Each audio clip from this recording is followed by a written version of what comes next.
Daine Klate has been appointed as the new coach of Chippa United for the coming season. They had Gavin Hunt there, his former coach, and since he left, they've had interim coach in Kurt Lenkies that since ended last week, and Daine has been appointed. He joins me now from Gqeberha. Daine, good morning. Thank you so much for your time. It is a huge step for you from being a player to being an MDC coach, and now your first head coaching position. Yeah, it's a big move, a big moment, but it had to start somewhere because I have a passion for coaching. Good morning to all the viewers. Yeah, so Daine, how did it happen? The talks between you and the chairman. We know that Chippa United can be a shrewd businessman.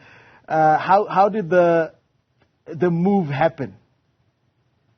Yeah, after our DDC match against DS Galaxy last week at the Bidvest Stadium, we won 1-0. The chairman then called to ask me if I'll be interested to take the job because we've been so consistent. Myself and Coach Bruce July has been consistent with the DDC. So that's where it came about. You know, after I spoke to the chairman, I said to him, I'll think about it. I'll speak to my technical team as well. And then obviously I picked up the phone and I called Gavin Hunt, was the first person I called to ask him what has happened. What does he think? And he said, his exact words to me was, son, go for it. You know, so yeah, that's how it came about. And the next day, obviously, we had a meeting and decided that, look, we'll give it a go. Seeing that I am from Port Elizabeth, you know, and it's a Port Elizabeth-based team.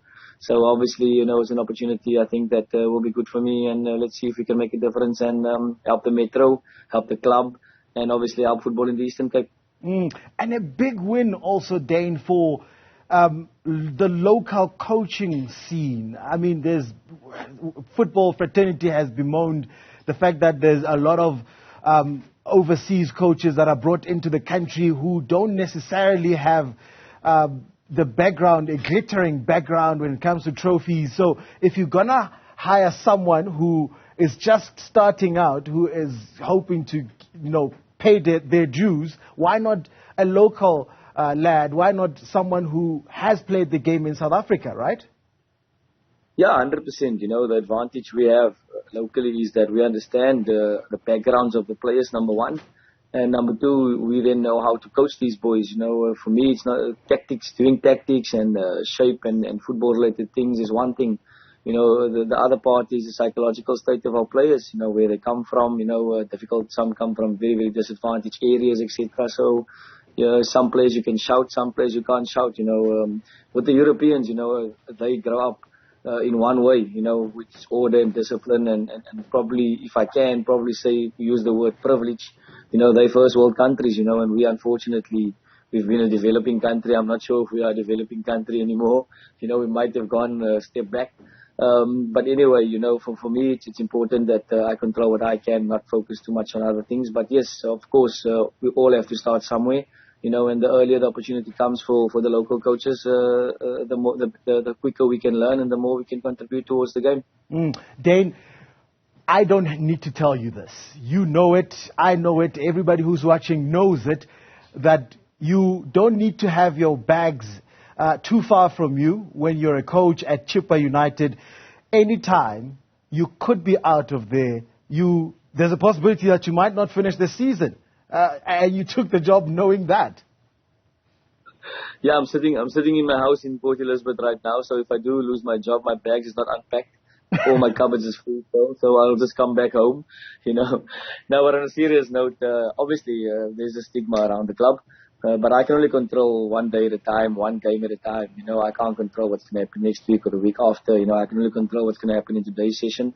And really today I control. We had to train at 8:30, but obviously with the strike on the roads being closed, you know, it's impossible for some of the players to get to the training, myself as well included. I had to turn around and come back home. But having said that, you know, it's about controlling today. And then looking forward to tomorrow after the day is complete. You know, we can't be thinking about other things and what's going to happen in future because we don't have control over that. Daine, before I let you go today, it would be remiss of me to not ask about a man who is largely responsible for your career, Coach Mandla Mazibuko, who sadly passed away a couple of days ago. he is a man who, I'm told, discovered you as a young boy. How far does your relationship with him go? You told me last night that he is the reason you're into coaching. Yeah, he's the reason I'm into coaching because of what the values he instilled as me as a coach. You know, we came to P. It was the wind was I think it was about 30 kilometers an hour was the wind that morning. I was a small, little, fragile 12-year-old boy, and himself and Coach Kevin Johnson was out here doing assessments and trials for us. You know, and they selected me. You know, so my relationship with him went from strength to strength at the School of Excellence. I played under him and Coach Sam Mbata, but more under Coach Mandla Mazibuko. You know, when I got to the School of Excellence, he was my coach.